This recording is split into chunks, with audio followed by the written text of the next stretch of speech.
Assalamualaikum warahmatullahi wabarakatuh. Nama saya Siti Zahra dari kelas Manajemen D NPM 23411. Di sini saya akan menjelaskan tentang fungsi permintaan dan penawaran. Fungsi permintaan adalah suatu fungsi yang menunjukkan hubungan antara harga dan jumlah barang atau jasa yang diminta. Fungsi permintaan diambil dari sudut pandang pembeli. Rumus fungsi permintaan digunakan untuk menganalisis perilaku konsumen dan harga barang atau jasa. Pada dasarnya, fungsi permintaan mengikuti hukum permintaan, yaitu jika harga naik, maka permintaan akan turun. Jika harga turun, maka permintaan akan naik. Hukum permintaan tersebut disimpulkan bahwa harga dan jumlah barang selalu berbanding kebalik. Faktor yang mempengaruhi permintaan antara lain yang pertama, harga barang atau jasa. 2. Harga barang lainnya. 3. Tingkat pendapatan masyarakat. 4. Distribusi pendapatan. 5. Preferensi konsumen. 6. Perkiraan mengenai kondisi masa depan. Ada dua jenis fungsi permintaan, berdasarkan kuantitas yang diminta, permintaan individu dan permintaan pasar. Yang kedua, berdasarkan daya beli, permintaan efektif, permintaan potensial, dan permintaan absolut. Rumus fungsi permintaan. Karena fungsi permintaan selalu berbanding terbalik, untuk menghitung fungsi permintaan dan mencari kurva bisa menggunakan rumus fungsi permintaan berikut ini.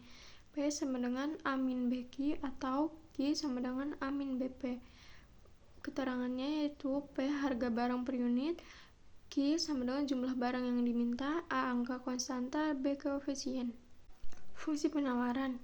Fungsi penawaran adalah suatu fungsi yang menunjukkan hubungan antara harga dengan jumlah barang atau jasa yang ditawarkan oleh produsen.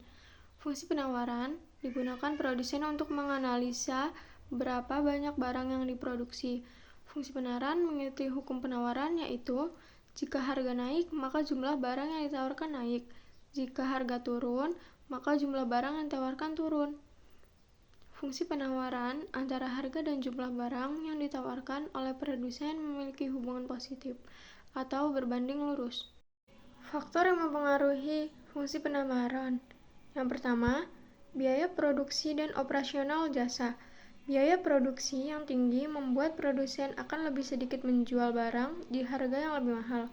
Jika terpaksa menjual di rentang harga yang sama dengan kompetitor, jumlah barang yang ditawarkan lebih sedikit.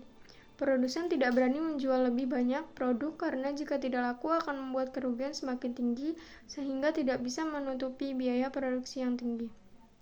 Kedua, tujuan perusahaan. Harga dan barang jumlah yang ditawarkan bergantung pada tujuan perusahaan. Misalnya pada perusahaan yang orientasinya mencari keuntungan sebesar-besarnya akan cenderung menjual produk dengan margin keuntungan tinggi sehingga membuat harga produk jadi mahal. Sedangkan bagi perusahaan yang mengutamakan banyaknya produk akan mengambil keuntungan lebih sedikit sehingga harga produk lebih murah di pasaran. Tujuannya supaya produknya lebih laris dan menguasai pasar. Harga murah memang lebih disukai konsumen. Ketiga, prediksi harga dan kelangkaan di masa depan. Saat ada prediksi harga jual produk di masa depan akan naik, maka produsen cenderung memperbanyak produksi. Tujuannya agar saat harga naik, produsen bisa menjual lebih banyak dengan harga yang lebih mahal, supaya bisa produksi lebih banyak, sehingga harga turun. Produsen bisa mulai persiapan untuk meningkatkan output prediksi saat harga naik nanti. Rumus fungsi penawaran. Karena fungsi penawaran selalu berbanding lurus, untuk menghitung fungsi penawaran dan mencari kurva bisa menggunakan rumus fungsi penawaran berikut ini. P sama dengan A plus BQ atau Q sama dengan A plus BP. Contoh soal, pada saat harga mangga 7.000 per kilo, permintaan sebanyak 50 kilo. Tetapi pada saat harga mangga meningkat menjadi 8.000 per kilo, permintaan menurun 35 kilo. Fungsi QD dan PD adalah.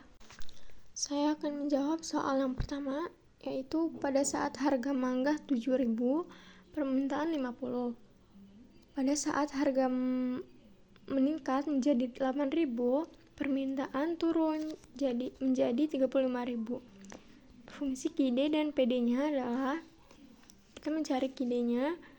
QD kita pakai kayak ginian. P 8.000 dan 7.000. Q-nya 35 dan 50. Ini dikurangin 8.000 dikurang 7.000, 1.000 Q. 35 dikurang 50 min 15 P plus 155.000 itu dari perkalian silang. 8.000 dikali 50 400.000, 7.000 dikali 35 245.000. Hasilnya ini dikurang 400.000 dikurang 245.000 dikurang jadinya 155.000. 1.000 pindah ke bawah menjadi dibagi jadi min 15 P plus 155.000 per 1.000.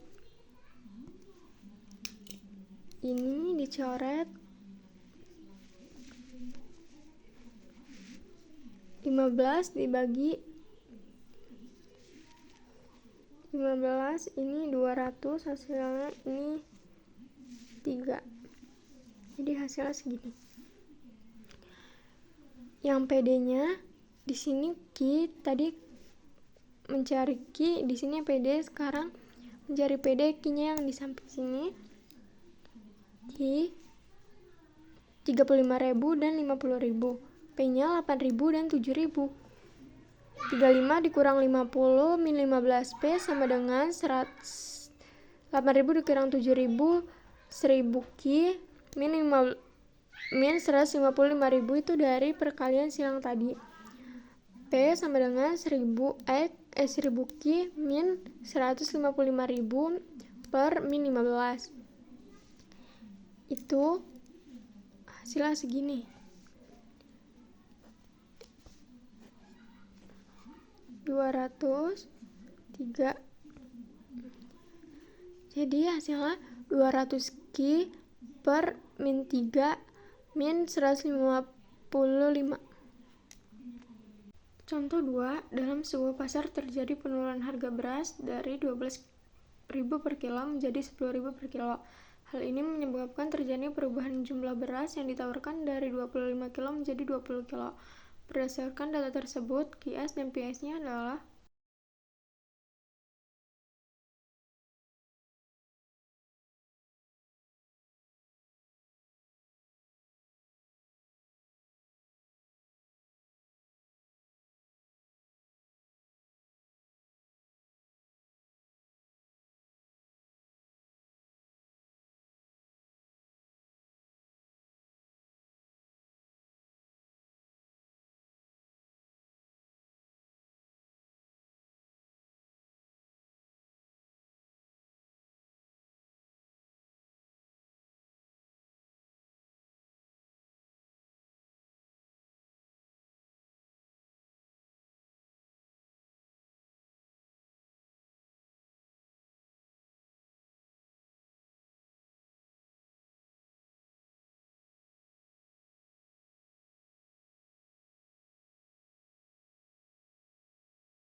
Sekian dari saya. Wassalamualaikum warahmatullahi wabarakatuh.